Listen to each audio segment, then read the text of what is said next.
bedrooms, 2 floors. One's ours and one's yours. And though there's not much space, it's such a nice place. The minute that we saw it, we knew we got 2 up, 2 down. We found ourselves a place in the heart of town. We got 2 up, 2 down. 2 up, 2 down.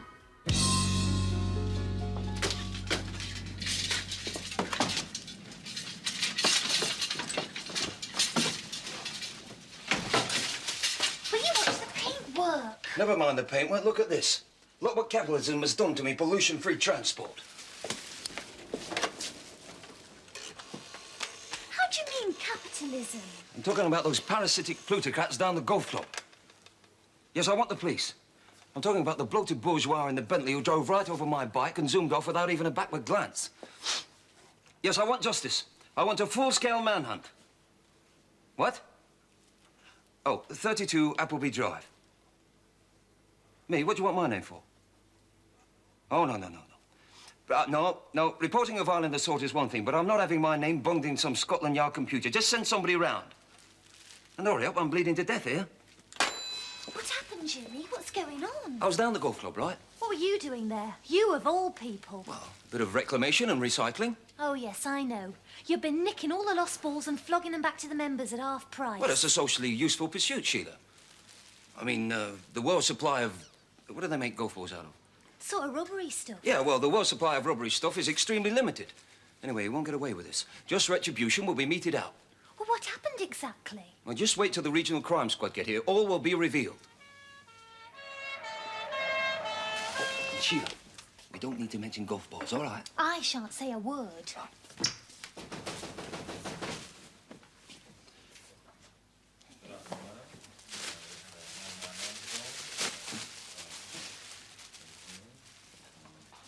Would you like to come through? Straight through there. Are those your golf balls? No. Well, actually, yes. Possibly. You got here very quick. I was informed that this was an emergency. Person or persons was stated to be hemorrhaging severely. Typical police distortion, that. I was hardly scratched. Now, look. This is the crucial piece of evidence. What do you make of that, then, eh? Is this your bicycle? Look, I'm not into owning things. It doesn't matter whose bicycle it happens to be. It could be anybody's bicycle. It could be anybody's golf balls. I happen to believe that property is theft. You weren't going to mention the golf balls. Well, if it's not your bicycle, whose is it? Look, never mind whose it is. Look what's happened to it. Name. It hasn't got one. Jimmy Ryan. His name's Jimmy Ryan. Oh, and I'm Sheila Weaving. Mrs. I prefer to be known in court as Victim X. Ryan James. Do you wish to make a statement, Ryan? Yes. Now then, the man you want is in his late 50s, medium height, florid complexion, thin in hair. Are you writing this down? Not yet. Ah, you prefer to construct an identikit, right. Well, he's got very distinctive ears. We can probably make the late editions if we get cracking. Just tell me what happened. Yeah, just tell him what happened, Jimmy, in your own words. Not my words, Hugh. Words don't belong to people. They're common property to be used by anyone. The thing about words is that... What happened? Well, I was standing outside the golf club with my bike. Well, that is to say, with this bike. A car pulls out the car park, a Bentley. The man driving was in his late 50s, medium height, florid complexion. Just tell me what transpired. Oh, and then we'll do the identikit, right. Well, the car is pulling out of the car park.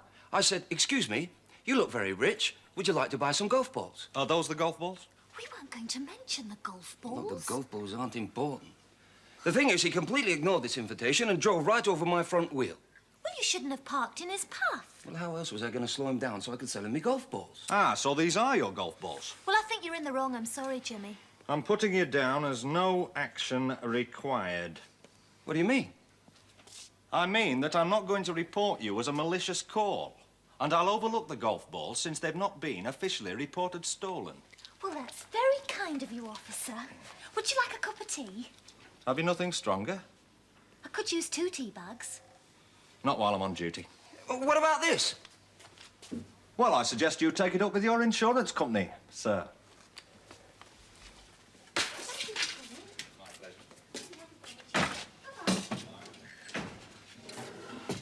So much for justice. So much for the rights of the individual. There's a conspiracy involved here. That paramilitary nerk knew exactly who I was talking about. Did you see the flicker of recognition in his eyes when I mentioned the Bentley and the distinctive ears? A lot of people drive a Bentley. Stan's boss drives a Bentley. Ah, but has he got distinctive ears? Very. Well, never mind, he knew. The fix is in. Protection has been bought, sought, and paid for. Well, this is it, Sheila. I'm going to expose the whole sinister spider's web of bribery and corruption in the local press. I thought you didn't believe in the newspapers. What, the local underground press? I don't think we've got any underground papers round here. Then me and Flo will have to start one, won't we?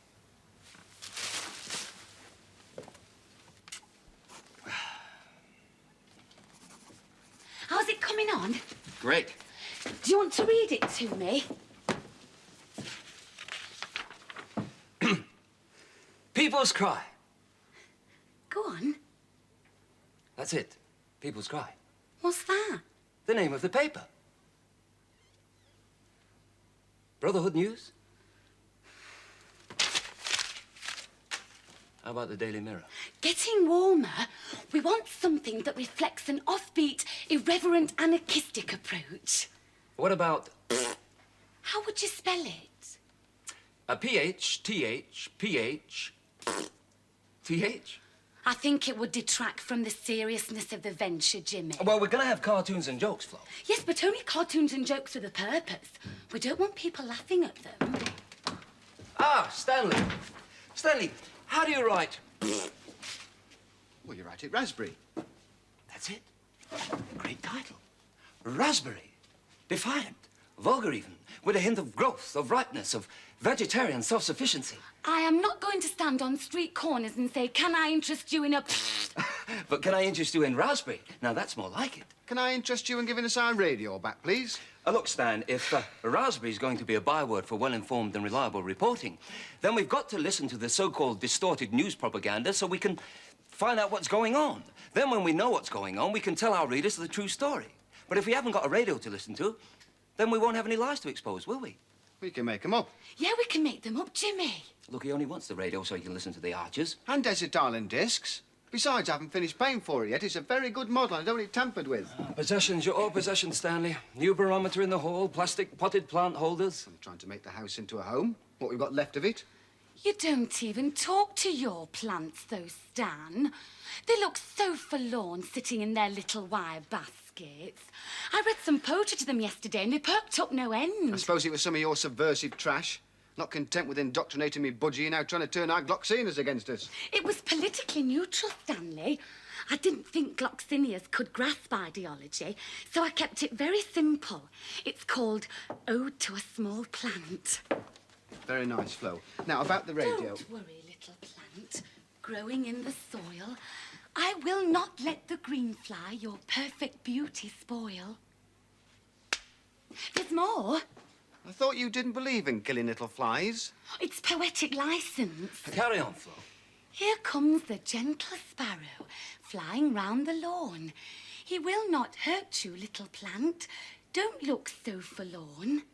Great, Flo, great. Yeah, great. I've got them all written down in an exercise book if you'd like to hear some more. Another time, perhaps, right? There's one about sandflies. Really? Sandflies are so tiny, it makes me wonder whether God knows of their existence.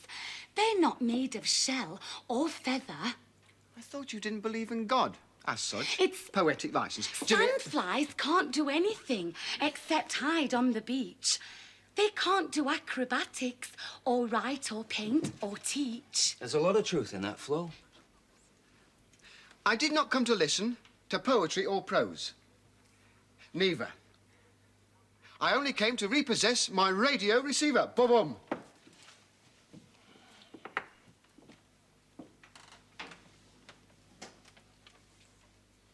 I suppose you think it's clever to make fun of creative people? She's upset now. I'll probably have to get my own dinner.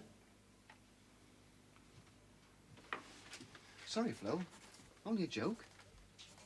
About the radio. Later, Stanley. Try not to be so bleeding insensitive.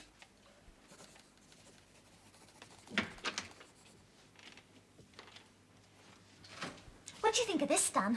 It's to win a caravanette or cash equivalent. Listen. When me ankles swell and me thighs throb rotten, Thornwood's elastic hose are not forgotten. Oh, don't you flipping well start. I'm rather pleased with it myself. You haven't got swollen ankles or throbbing thighs. Yeah, well, it's sort of... Poetic license. yeah. Only I can't decide whether shoes F go with knees B or D. What do you think? Knees B. Knees B. Did you get the radio? You went up expressly for that very purpose. I wanted that radio for this afternoon. I've written in with a request for me mum. I was going to ask for a favourite. She wore red feathers and a hula-hula skirt, but I couldn't fit it all on the postcard, what with a name and address and everything. So I just put down anything by Mario Lanza. She likes him. She always said he reminded her of me Auntie Elsie. Well, if you want the radio, you go and get it in the best of luck. OK. I'll take the me cookery column while I'm at it.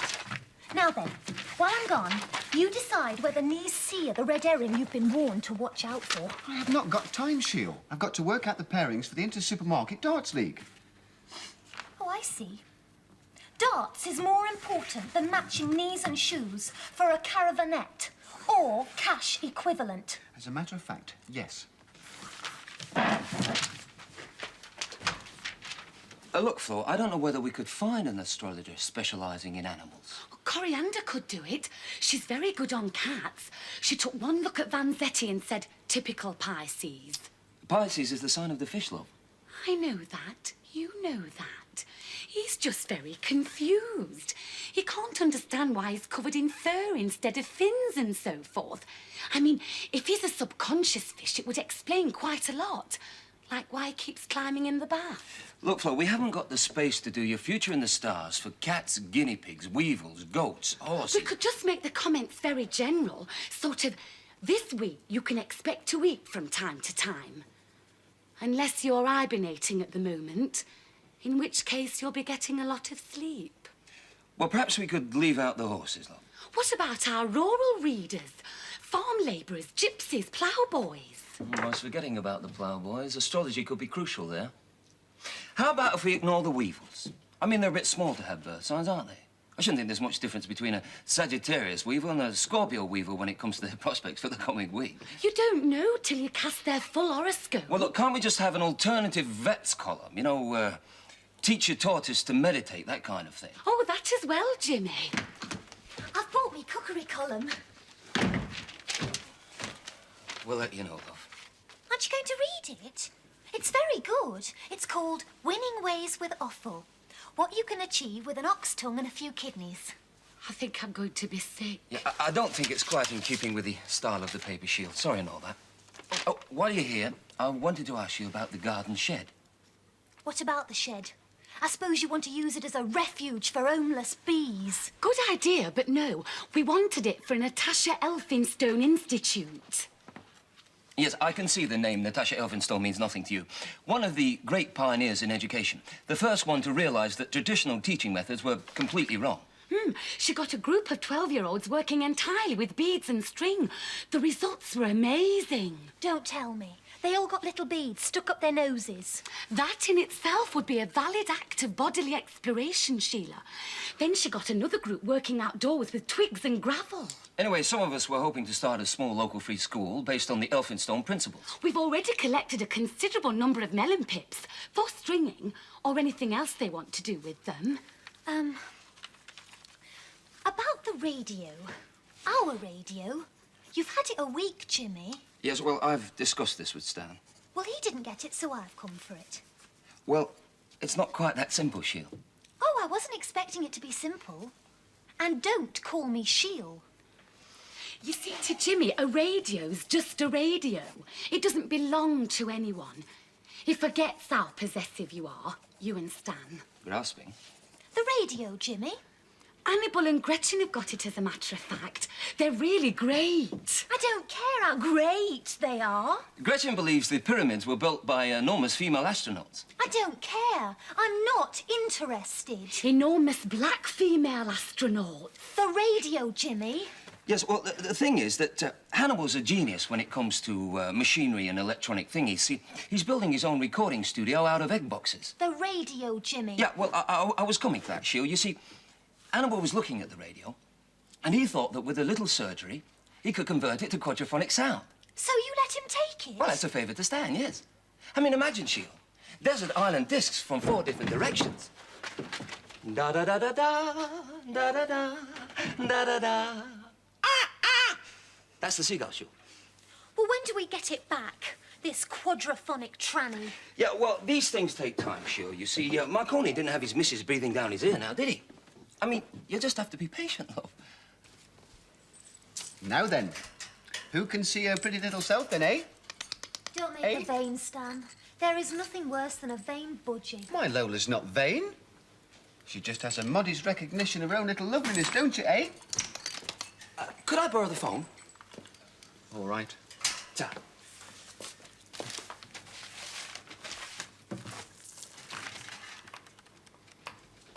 What you doing? Borrowing the phone, of course. What you disconnecting it for? Well, I just thought I'd run a bit of extra wire through the ceiling so we could have it in the editor's office. But that's post office property. You're not allowed to tamper with it. Oh, he's not bothered. He's already got a mate ripping up our wireless. He's taken over the garden shed. You mean the Natasha Elphinstone Institute? Oh, I'm going to look daft when Mr. Pargeter next door has to borrow my lawnmower. Oh, of course, Mr. Pargeter. It's in the Natasha Elphinstone Institute. Well, the neighbours think we're mad anyway. Ever since Flo pegged up that seaweed on the washing line. Well, could I use the phone to make a call? Well, I suppose so, as long as it's not to Cuba. Thanks. Have you still got that kiddies printing set? How do you know about that? What have you been doing in our sideboard? Reading it a statement, I suppose. Putting the sherry back, actually. I always put back what I borrow. Oh, you've been at our sherry as well, have you? Oh, don't worry, Stan. I don't want to lecture. I've got a headache. Quite right. I haven't got time to lecture if we're going to be on the streets tomorrow. You leaving? No, on the streets with the paper. Have you got any stories to write yet? Hang on. World exclusive coming up.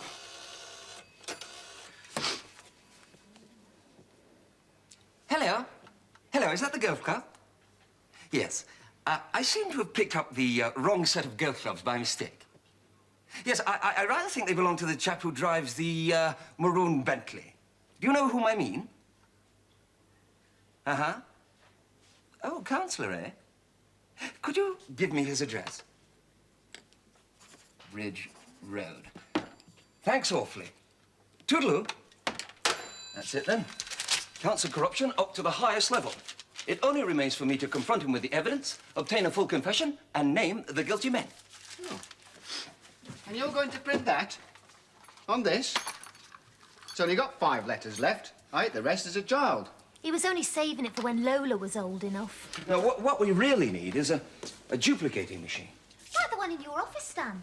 You know, the one you used to copy out your darts results and fixtures. Ah! No. I was only allowed access to that machine because I happened to be friendly with the boss's secretary. Oh, you're friendly with Tricia Coombs, are you? How friendly? Very. Just a bit. Didn't she win Miss Packet Soup 78? The one with the big... Well, biggish. Hey, you know Tricia Coombs, do you? Yeah. She was in the Girl Guards when I was a... You were a Boy Scout. No. Yes, you were. You were a Boy Scout, weren't you? Well, I did infiltrate the organisation briefly, yes. I was kicked out, of course. Stripped of me neckerchief and woggle in front of the whole troop. Before? I got Peewit Patrol to pass a resolution. This patrol believes that political power grows out of the barrel of a gun. Anyway, Stan, about this duplicating machine? Oh, no. No, and no. Absolutely. And finally, no. Well, look, we've got to get these done quickly, right? Now, this is the stencil. We type everything up on these, right? Now, can you type, Flo? Any woman who learns to type is opening the way to total exploitation by Yes male or no? No. It's all down to me, then, I suppose. OK, you do the typing, Sheila. Now, have you got the copies, Flo? All this? That's page 1. Page 2. I can't type all this. Oh, we're going to have to get rid of some of this, you know, Flo. I mean, do you need all this about the Bashantis? Who? The Bashantis. They're a fantastically ancient tribe. They were using wooden hairpins and crudely fashioned flutes before the invention of the wheel. Or was it the aeroplane? It says in the article. Now, listen, Flo. If you can use a Romany recipe for hedgehogs baked in clay, why don't you use Sheila's winning ways with offal? 'Cause she's not a Romany. Well, I bet the Romaners used kidneys if they couldn't find hedgehogs. Oh, I bet Lord Beaverbrook never had this problem. Oh, my God. Don't answer it.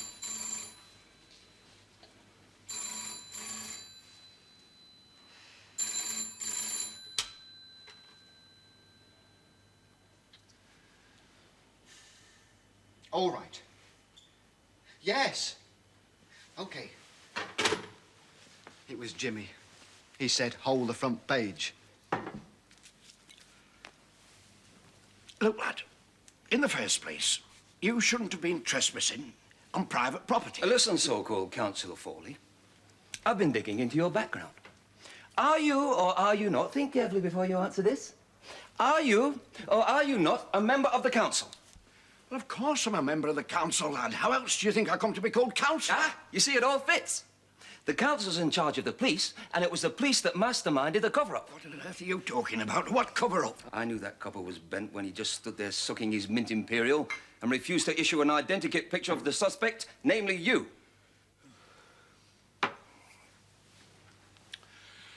I am very sorry about your bicycle. So here is £5 to go and get it fixed, right? I can't be bought, Foley. I can't be frightened off. Libel writs don't scare me. You're about to be probed, exposed, and publicly pilloried. Oh, that's good. I think I'll write that down. All right, I'll give myself up. I will phone the police and confess my crime, all right? I'd like to see you do that, Foley. I'd very much like to see it. It could be a bluff. You could be phoning your hard muscle. I haven't got any hard muscle, Sonny. Hello? Is that the police? Are you sure? Right. Hang on, I've got a bloke here who wants to confess. Councillor Foley here. Foley. Harry Foley. Foley's Value Mart Supermarkets. Yes, that's right. Listen, I have to report a little accident. I have inadvertently run over the front wheel of a bicycle. No, there's nobody hurt. At the golf club. In the car park. Hang on. He says, if it happened on private property and nobody was hurt, it's naught to do with them. Give me that phone. Now listen here, you. I can smell a bent copper when I... You what? You want to ask him what? Hang on a minute. He says, have you got anyone working late in the office over the shop? Because he's had a report of a light being on. Give me that. Luke, I'd better come down there. Now bring the key. And you have your lads meet me outside in about 10 minutes, right? I have to go out. I'm sorry, lad. You'll have to go. Don't think this is the end. The name of Foley is going to be a byword for evil, ranking alongside Al Capone, Caligula, and Reg Prentice. Yes, if you say so, lad. In years to come, mothers will use your name to frighten naughty children. Will you get out? What's this? Dolphins? An underwater commune? Hear that? That's the sound of freedom. Poor old Shield's been typing her fingers raw. I'm covered in ink, and you just stand there making daft remarks. I'm reminding you what this venture's all about. I represent the essential spirit of raspberry. Where are you up to now? Kiddy's Corner. All right. Now, across the top, we want fairy stories for the liberated toddler, OK? And then put capital letters, Josephine the Giant Killer. Josephine the Giant Killer? Whose idea was that? Oh, that was Maud from the Women's Workshop. She sent in loads of them. Look, Cinderella and the Wages for Housework campaign. We've got a great version of Sleeping Beauty. It's about this 18-year-old girl with acne. One day, while out wandering through the council estate where she lives, she gets run over by a juggernaut. What's that got to do with Sleeping Beauty? What about the bad fairy and the spindle and all that? Oh, well, you see, she falls into a deep coma. And after ages and ages, she's revived by being pricked on the finger by an ugly old woman who turns out to be a world-famous acupuncture specialist. Yeah, and they all live happily ever after, I suppose. Happiness is a bourgeois concept, Stanley. They all live creatively and meaningfully ever after. Yes. Is this supposed to be Little Miss Muffet? Little Miss Muffet? It's a liberated nursery rhyme. Little Miss Muffet sat on her tuffet, eating her curds and whey. There came a big spider and sat down beside her. Sod off, spider, said little Miss Muffet. But we thought we'd have that because it's a bit better than usual. Shh! Someone come up the stairs. Right, stay where you are. They've come to suppress us. Eat the copy, Sheila. Don't let it be seen. I can't eat the copy without eating the original as well. Copy's a newspaper expression. It just means the written material. Well, I can't eat that. It's not been corrected. And, how's Mr. Ryan's bicycle, then? Oh, hello, officer. Still a bit bent, I'm afraid. This is my husband, Stanley. And this is my friend, Flo. Were you looking for Jimmy? It would have been nice to get the whole gang, yes. However, you are not obliged to say anything, but I must warn you that... Excuse me, sir. Officer, there's obviously some mistake. Oh, dear, oh, dear. That line went out with Dixon of Dock Green, old son. No, I work here. Oh, I see. What we call an inside job, then, eh? Well, for most of the time, yes. Except when I have to supervise unloading in the backyard over there. You can take the proverbial sunshine. I've already got your old lady here computer indexed under golf balls receiving suspicion of... Well, she doesn't play golf. I mean, none of us plays golf. A very damaging admission, if I may say so. It's safe to come in now, Mr. Foley. This man claims to work here. Stanley Weaving, yes. He's my under manager. What is going on, Mr. Weaving? Well, Mr. Foley, as you can see, I'm using the office duplicator. Liberating it. Borrowing the duplicator.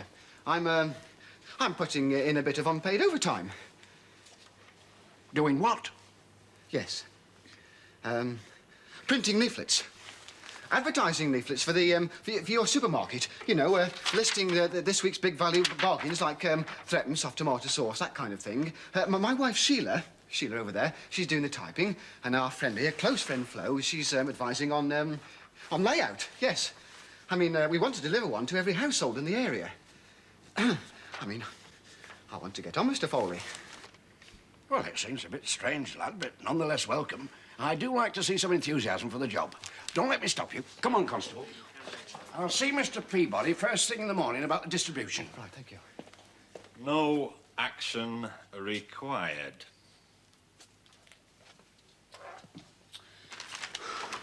We were just up to baked beans. Oh, yes. Also, raspberry jam, 12-ounce jar, 29 pence. Our price. It's a sellout, that's what it is. Oh, great slogan, Flo. On the top of each leaflet, put, it's a sellout. Sordid tentacles of corruption. Did you hold the front page? You could say that, yes.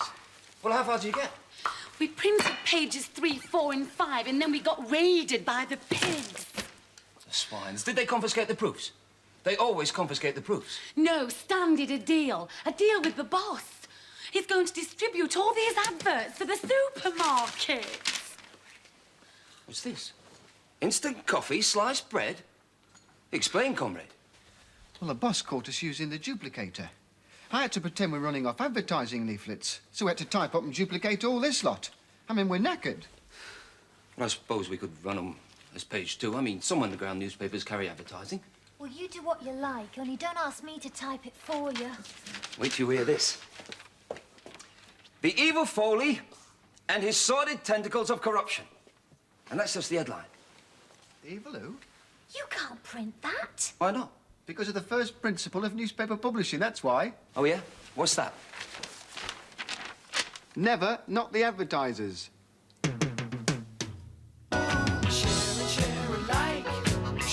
Share alike. 'Cause that's the way we like it. 'Cause that's the way we like it. We don't pay any rent, and it's better than a tent. We got 2 up, 2 down. We found ourselves a place in the heart